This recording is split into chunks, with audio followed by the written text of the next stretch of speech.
Muchas gracias por aceptar platicar sobre el tema de la violencia. Me gustaría que me comentaran, así como ustedes vayan queriendo participar, porque ustedes son los que saben, ¿por qué nos hacemos violentos? Porque muchas veces se critica, por ejemplo, a los policías de que eran buen policía y de repente disparó el arma, mató y se critica, pero como que debe haber factores que hacen que alguien se vuelva violento, ¿no? A veces conocemos gente muy buena y de repente mató, hizo algo. No sé si hay ahí algunos factores que nos pueden ir comentando ustedes. Pues yo creo que primero sería muy importante que la doctora Gina nos diera las bases biológicas de la agresión, de la defensa por sobrevivir, ¿no? Porque yo creo que eso tiene que ver. Es más, si me permite, yo voy a dar ahorita unos puntos para guiar la sesión.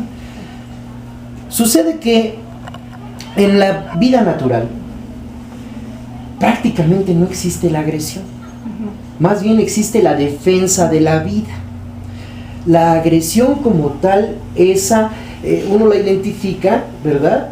Porque bueno, se defiende y le pega al otro, pero en realidad es para defender su propia vida. Cuando nosotros los seres humanos desarrollamos el lenguaje, las palabras, los conceptos, les asignamos significado. El significado se compone de una parte denotativa, que es la parte así objetiva, material, palpable, y una parte connotativa, que es la valoración. Es decir, un significado es descripción y valoración. Todo lo favorable para la sobrevivencia se le ubicó como positivo, como lo bueno, lo que amamos. Todo lo que atentaba contra la sobrevivencia, lo que nos amenaza, lo que nos desgasta, se le ubicó como lo negativo, lo malo, lo incorrecto, como aquello que odiamos, ¿no? ¿Por qué lo odiamos? Porque frecuentemente aquello que no nos permite conseguir algo genera odio. El odio puede ser porque va por grados. Puede empezar desde me sacó de onda, me molestó, me enojó, me irritó, hasta el odio y el rencor, que ya es el odio que se echa a perder, digamos. ¿Sí me entiende? Ese odio que se echa a perder se vuelve rencor, resentimiento. Y en el caso de la culpa, por ejemplo, remordimiento, arrepentimiento. Como todos estamos ubicados para defendernos, y cuando alguien viene y trata de atacarnos para comernos, porque pues son los depredadores, pues por supuesto yo lo ubico como algo que me está agrediendo. Entonces lo que realmente es innato, y ahorita que la doctora nos lo explique, es la defensa de la vida. Y pues cuando uno se pone alerta para no ser muerto por ello, pues se defiende y puede tomarse como defensa, y el otro como agresión. Pero el que viene para atacarme no es que venga para agredirme, sino porque está buscando alimento. Entonces en realidad no hay agresión si no hay necesidad para buscar comida o para defenderse. ¿Sí me entiende? ¿Para defender qué? Pues el territorio. El territorio no nada más es mi cuerpo, sino también mis posesiones y mis ideas, oiga usted. Ese es el territorio. La bronca es que cuando uno ya, con base en la estrategia de tratar de defenderse, planea estrategias de defensa o incluso de ataque, ya ahí se vuelve violencia. Pero la violencia tiene su origen en ese odio, no resuelto, en esa frustración no resuelta. La frustración es no conseguí lo que esperaba, y cuando uno dice y algo me estorbó, surge el odio. Eso, cuando no lo resuelve y se vuelve ya un rencor y que está frecuentemente aquí, uno incluso genera estrategias para defenderse o para atacar antes, para evitar que lo vaya a y de repente guardamos mucho rencor, ¿no? Sí. Y esa es la fuente de la violencia. La violencia entonces es, antes de que me ataque yo lo ataco, ¿verdad? O lo ataco porque de plano además me está estorbando. Si le estorba, hay odio. Y si hay eso y no se resuelve, se vuelve rencor. Ese odio, ese rencor son la fuente de la violencia. Por lo tanto, la violencia es una cuestión de carácter psicosociocultural, porque ya es producto del pensamiento. ¿Sí me doy a entender? Ese es el punto. Entonces, para evitar que alguien me vaya a atacar, yo lo ataco primero. y entonces se vuelve violencia. Y ahí Ya no se la actúa de forma respuesta natural, también. sino psicosociocultural. Ujú, Que es, porque fíjese, la psicosociocultura o las culturas, como le llamamos, ujú, tienen su origen en la defensa que hacemos ante las carencias biológicas. ujú. Por ejemplo, nosotros no tenemos garras poderosas ni fauces poderosas para defendernos, ¿no? O cazar un animal, ¿verdad? Y entonces inventamos algo para sustituir esa carencia de garras o de fauces poderosas. La psicosociocultura así funciona. Ujú. Y entonces, cuando yo quiero defenderme incluso antes de tiempo, puedo desarrollar violencia. Ese es la base, ese es el origen. Ujú. Ahora, no sé si hay alguna cuestión de carácter biológico que nos permite explicar esto que estoy diciendo. Sí, de hecho la violencia en el reino animal no existe, existe la agresión, la defensa por el territorio, por luchar por el alimento. De hecho, por ejemplo, si vemos de unos monos, por ejemplo, la especie de macaca artroide, supongamos que aquí tengo al líder y entonces yo lo quiero derrocar, ¿no? Para tener el territorio. Ni siquiera se van directamente a la pelea, sino que se miden por miradas, para ver si me va a ganar, si tiene el poder, y si no, simplemente yo defino que él es el de la manada, ¿El líder? el líder, y ya lo dejo. Ni siquiera a veces se prestan a la agresión, porque la agresión significa mucho desgaste en el reino animal. O sea, ¿para qué voy a pelear si lo que tengo que preocuparme es por defender mi territorio, las hembras? Entonces no existe ese concepto. Existe agresión, pero no violencia. No lo hacen como premeditado, ¿no? La violencia es un término humano y es como decía el doctor, es pensado, ¿no? La violencia solo existe en el contexto de nosotros. De hecho es humano. De hecho hay una teoría que se llama teoría del encanto en biología, en la cual ni siquiera deberíamos despreciar agresión, ¿no? Y como por ejemplo un niño es arredondito, con los ojos, nacemos con los ojos del mismo tamaño, no crecen los ojos nunca, ¿no? Entonces esa forma redondada hace que digamos de niño, ay, ¿no? Si yo me peleara frente a frente con alguien, los ojos, la pupila se dilata, da esa forma redondada y fuera una parámetro para ya no pelear con él. O sea, una señal. La misma fisonomía está diseñada para que no lleguemos a la muerte con el otro, ¿no? Lo malo de nosotros es que ahora no peleamos uno a uno, sino que mando un misil y yo no estoy viendo a quién mato, ¿no? Así mismo es. Pero si fuera en verdad uno a uno, ni siquiera llegáramos a más. No llegaríamos a más. ¿Sí? El problema es que lo hacemos de lejos y con un arma de por medio, por ejemplo. El ¿no? problema grave es que hemos interpretado las cosas y muchas veces las interpretamos mal. Por ejemplo, fíjese, yo le preguntaría, si yo soy granjero, tengo gallinas, conejos, etc. Y de repente viene un zorro, un lobo, un coyote y me roba una gallina, yo digo, es un ratero, cuando no es un ratero, es un animalito que tiene hambre. ¿Sí me doy a entender? Pero si yo ya no quiero que venga, soy incluso capaz de matarlo. Hay un dicho en México que dice, muerto el perro, se acabó la rabia. Ese es el origen de la violencia también, ¿sí me entiende? Prevenir y agredir incluso aquello que me puede afectar, ¿no? Y o utilizar, por ejemplo, esa ferocidad, esa agresión, por ejemplo, para obtener recursos. Actos como el secuestro, la violación, por ejemplo, ¿no? O sea, son formas violentas de vivir. Lanzar un misil, como decía la doctora, son formas muy violentas de vivir. Eso es planeado y la justificación usted la puede escuchar, es para evitar que sigan dañando a su gente, para evitar un ataque, para evitar que sigan teniendo ideas que van en contra de nosotros. Es una forma de tratar de controlar, pero a través de la amedrentación, como el terrorismo.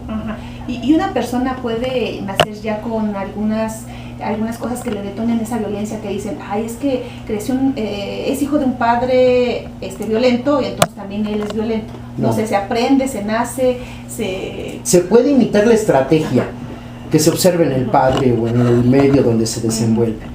Pero en realidad, esa pregunta de si el hombre es bueno o malo por naturaleza no debiera ni siquiera haberse planteado. Lo que sucede es que si usted lo deja por naturaleza, va a matar un animalito para comer, Si ve que alguien viene y va a tratar de atacar su territorio, se va a defender, ¿no? Pero cuando él ya piensa en para evitar que me ataque o para evitar que se me vaya, para tratar de controlar su medio, él aplica estrategias de agresividad, de fuerza, ¿verdad? Para forzar u obligar las cosas, es cuando se da pie al surgimiento de la agresión y la violencia. La agresión no, en biología no existe, hay defensa y hambre. ¿Y por qué actualmente podemos ver como pareciera que hay más violencia que en el pasado? O no sé si también siempre criticamos porque lo que ya pasó ya no se puede entender palpablemente y decimos que todo siempre era mejor antes, ¿no? ¿Sí hay más violencia ahora? Bueno, somos más, hay más posibilidades de que la violencia prevalezca. Pero siempre ha habido miedo. ¿Sí me da a entender? Y ese miedo, esa ansiedad, esa verdad, ese temor de perder algo, de no evitar las amenazas, de no conseguir recursos, es la base de la violencia, pero tiene mucho que ver con el odio y el rencor. Con ese, además con el crecimiento del ego de demostrar que es más que el otro. O sea, eso tiene que ver. Siempre ha existido desde que el hombre desarrolló la valoración de las cosas, de los eventos, de las personas, de todo eso. Siempre ha existido. Pero ahora somos más, pues más se ve. De hecho, el problema más grave que tiene que solucionar la humanidad es la sobrepoblación, porque ella pues invita a que nos defendamos cada vez de más y genere mayor violencia. Por un espacio de trabajo, por un claro, espacio de educación, por una casa, así por comida, por todo nos peleamos, pues hay que sobrevivir a como dé lugar. De hecho, la Tierra, la doctora hace un momento en una entrevista que le hicimos, decía que está sobrepoblada 5 veces de su capacidad para mantener a los seres vivos que habitamos en ella. ¿Algo que comente usted al respecto? Yo creo que la sobrepoblación es el mayor problema y con al estar sobrepoblados no alcanzamos a cubrir nuestras necesidades y ya surge más. Lo que pasa es que la doctora decía que en biología las especies cuando se sobrepueblan, cuando se sobrepueblan o poblan, como se diga, se sobrepueblan, se extinguen solitas. Porque el equilibrio de la misma biología hace que no todos los organismos puedan sobrevivir. Y en nuestro caso, bueno, pues hay hospitales, hay medicinas, hay, ¿no? O sea, derechos humanos. De alguna manera estamos antinatura y eso ha hecho que no podamos controlar el crecimiento poblacional. Y bueno, pues entonces estamos en una grave situación, déjeme decir. ¿Y qué hacer? Porque bueno, es como todavía muy difícil controlar esta situación de la sobrepoblación. ¿Qué hacer para disminuir la violencia en la que estamos viviendo? Bueno, primero que nada tendríamos que ser menos y tendríamos que vivir más en armonía con la naturaleza, ¿no? La biología. Pues no agredir por agredir, no generar violencia, lo cual es muy difícil porque las condiciones no lo permiten fácilmente, ¿no? Pero tendríamos que generar una conciencia muy, muy particular. En la teoría decimos que llegar al ser en el hacer, que es, eres lo que haces y haces lo que eres, sin contradicción, y lo haces con gusto y sin queja, y entonces comienzas a bajar primero tus niveles de ansiedad y de agresión, y tal vez te permita llegar a hacer conciencia de que en este momento, pues no todos tenemos esa vocación de ser padres, y mejor, pues no serlo, ¿no? O sea, y pues controlar la cantidad de seres que nacen. Nada más dése una idea, en México nacen 6,000 niños diarios, en el mundo 250,000 diarios. Esto quiere decir que en unos cuantos años, si ahorita somos 6,000, vamos a ser 8,000 millones de personas, y hasta donde yo sé, la Tierra no da para mantener a más de 4,000. Estamos al doble de la capacidad. Y nadie lo quiere creer. El agua no podemos seguir desperdiciándola, tiene que ser cuidada como patrimonio, ya no de la nación, sino de la humanidad, porque esa es la fuente de vida. Y bueno, cada vez la escasez también va a ir generando más violencia para poder apropiarse de los recursos propios para sobrevivir. Y hay, por ejemplo, la gente que quiere ser policía, que entra a una academia y le dan cursos y demás, y lo eligen, les hacen sus exámenes de todo tipo para verificar que sean personas confiables y demás, pero después vemos que cuando salen, en cualquier momento detonan también igual. Ahí hay algo que se tenga que hacer para escogerlos mejor, no sé si sea escogerlos mejor, o estarlos capacitando o preparando para que esa violencia la puedan contener y sean realmente quienes cuiden y no quienes generen violencia? Lo que pasa es que ahí están metidos en una problemática muy compleja, en el sentido de que yo le puedo decir a usted que no sea violenta, ¿no? Y volverla tal vez una San Francisco de Asís, ¿no? Y tranquila y ayudar a la sobrevivencia, lo cual es lo que realmente deberíamos hacer. Pero si usted está en un medio donde pues la pueden matar nada más por traer el uniforme, pues también tiene que defenderse. Usted no puede librarse de ser un ser humano y que defiende su propio territorio. Usted tiene familia también, en ocasiones, ¿no? No, yo creo que ahí lo que hay que hacer es promover un cambio a nivel cultural, pero que no se dirija a las grandes masas, sino a los individuos, porque en el individuo está el cambio. Mire, yo le comentaba hace rato también, cuando un individuo desarrolla una estrategia de sobrevivencia y lo hace como individuo, es creativo. Pero cuando eso se comparte, se vuelve cultura. Entonces lo que había que promover sería precisamente que la gente aprendiera a vivir de manera distinta, orientada a la búsqueda de paz o equilibrio, vivir con gusto y sin queja y aceptarse. Aceptarse, eso es el punto central. Y estamos muy lejos de eso. Muy lejos, pero lo podemos ir promoviendo y necesitamos precisamente de los medios de difusión, como ustedes, que nos apoyen para dar esta información.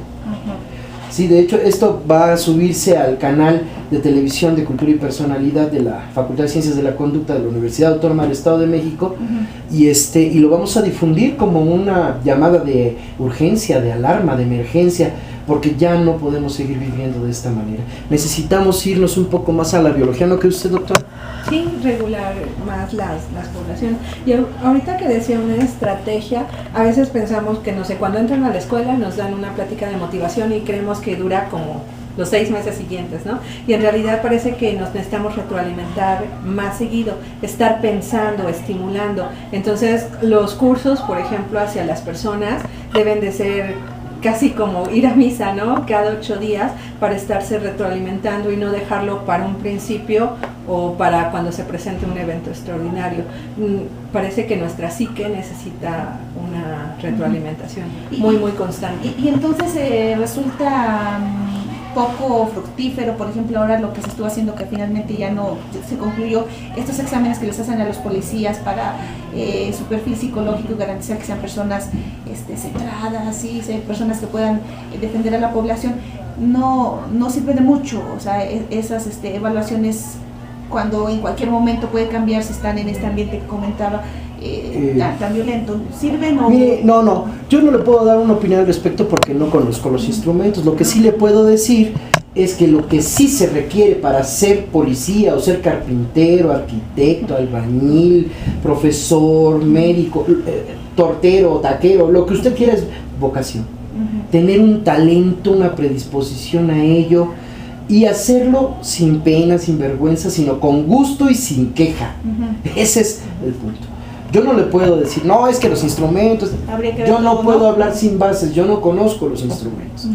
Pero lo que sí le puedo jurar es que si la gente hiciera lo que de verdad le gusta y lo hace con gusto, sin queja, por vocación, porque se le da de natural, viviría más contenta. Olvídese del término feliz que está muy acabado.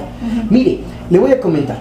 En una serie de estudios que hicimos acerca de las características de personalidad, en este caso la maestra Marca Adelina Torres Muñoz y Azucena Hernández Silva, ellas han encontrado precisamente que cuando uno tiene una personalidad en caos, encuentra cosas que de verdad no son favorables. Por ejemplo, ¿qué fue lo que usted encontró para comentarme? Bueno, las personas que están en una situación constante de caos, en este caso estrés, tensiones, conflictos, ahora sí que en total desequilibrio, tienden a presentar lo que es la somatización o incluso llegar hasta la enfermedad, ¿no? Por esa constante de estar presente ahí, porque ya lo viven como parte de su vida, ya es parte hasta de su personalidad. Sí, y mire, ¿hasta dónde llegan las personas que tienen una tendencia de personalidad en caos, maestra? En efecto, la persona que vive en caos, quien vive en un círculo del miedo, donde justamente la depresión viene a ser una forma de reaccionar ante esta situación, donde justamente reaccionamos ya sea agrediendo al otro, huyendo o escapándonos del problema, y todo radica justamente en esta peculiar agresión que tenemos por defensa. Si nosotros nos sentimos débiles emocionalmente, tratamos de aparentar a los demás, tratar de controlar y tolerar el hecho de que vamos a aparentar que no nos pasa absolutamente nada, y por parecer fuertes ante la sociedad tratamos de agredir para poder aparentar que somos fuertes, que tenemos las capacidades y las habilidades. Exactamente. Sí. Entonces, si nosotros tenemos esa capacidad de controlar y aparentar esta situación, pues vamos a funcionar mejor, la sociedad nos va a aceptar. Sin embargo, para poder llegar a esa aceptación, inclusive las personas con depresión llegan a tener una reacción de agresión. Pues para sí. ello. Entonces las personas que ya sientan este tipo de problemas, lo que tienen que hacer es como retroceder y aceptarse, buscar ayuda, Aceptarse. para corregir ese problema y no dejar que vaya creciendo cuando ya sea incontrolable. Y Lo que comentaba el doctor de España, ¿no? Una resignificación, Sí. una reinterpretación de lo que ha sucedido. Llegar ahora sí que hasta el origen, que en esta ocasión estábamos viendo que muchos de los problemas es la ansiedad que genera algún Sí. evento. Mire, en pocas palabras, mentiroso, memorioso. Porque si no se acuerda de la mentira que dijo, lo van a cachar. Fíjese lo que pasa. Cuando uno, como dijo la maestra Azucena, tolera, óigalo bien, es lo peor que le puede pasar. Mucha gente dice, no, hay que aprender a tolerar. Pero la tolerancia no tiene razón de ser, sino hay algo que se rechaza, pero que se finge que se acepta. Por lo tanto, está mintiendo. Y eso genera tensión. O bien, cuando hay algo que uno acepta, pero que finge aceptar, pero que de verdad rechaza. se va quedando ahí, ¿no? Claro, lo que tiene que hacer es fingir, aparentar, mentir, engañar, ocultar, reprimir. Sí me doy a entender, o sea, cientos de conductas que son muy en contra de la estabilidad, de la aceptación, ¿no? ¿Sí me entienden? Ahí la tolerancia entonces tendría que ser... ¿No? No, sería más bien aceptación. Aceptación, usted tiene el claro. No tolerar. Hay que aprender a aceptar o rechazar abiertamente. Si no le gusta, se va para otro lado, pues qué, o sea, deja ser al otro, no tiene por qué violentarse con él o con ella, ¿no? No le gusta, no lo toca, se va, se acabó. El gran problema es que nos han obligado a vivir uniformados y que te tienen que gustar las cosas que a veces no te gustan. Y eso ha llevado a valorar que la tolerancia es lo mejor, y eso es lo peor que puede pasar, porque uno tiene que callar lo que reprimir. Tiene que callar, ocultar, reprimir, mentir, fingir, aparentar respecto de aquello que no le gusta, y vivir así no es vida. Y esto incrementa Incluso, las de violencia. por supuesto, incluso le lleva a tratar de controlar las cosas.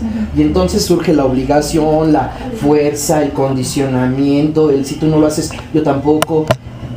Y se convierte esto en un caos. Pues si no te gusta, no te gusta, y pues no te gusta, se acabó. ¿Por qué te han de criticar? ¿No? Bueno, o sea, hay miles de ejemplos, pero aquel es ¿cómo te atreves a criticar, ¿no? La paja que tienes en el ojo si tú traes una viga frente a los tuyos, ¿me entiendes? O sea, ¿tú quién eres para juzgar a nadie? Y para obligar a que a alguien le guste algo que no le gusta, pero no lo aceptamos. ¿Y qué pasa, por ejemplo, con aquellas personas que ya se volvieron delincuentes, que pareciera como que ya hay placer en lo que hacen, que ya siguen y siguen matando, siendo extremadamente violentos, que uno se espanta a veces de oír todo lo que el humano puede llegar a hacer en contra de otro humano? Mire, ahí le voy a decir algo. Se ha encontrado que si uno mete a una ratita en una caja de Skinner y esta palanquea frecuentemente, y cada vez que palanquea le sale una pelotita, pues se siente contenta, pero hay un momento en el que ya no se llena con la pelotita. En cambio, si esa misma ratita palanquea y palanquea y palanquea, y solo alguna vez, a las 5, a las 10, a las 20, a las 100, le sale la pelotita, va cubriendo sus necesidades de manera esporádica, pero no le va faltando. Eso se llama reforzamiento intermitente. En el caso de los rateros y en muchas conductas, a veces les funciona, a veces no les funciona, pero como a veces sí les funciona, se refuerza y lo repiten de manera continua durante mucho tiempo de su vida. Y se convencen incluso de que eso es favorable para sobrevivir. Ujú. Y no hay algo que les genere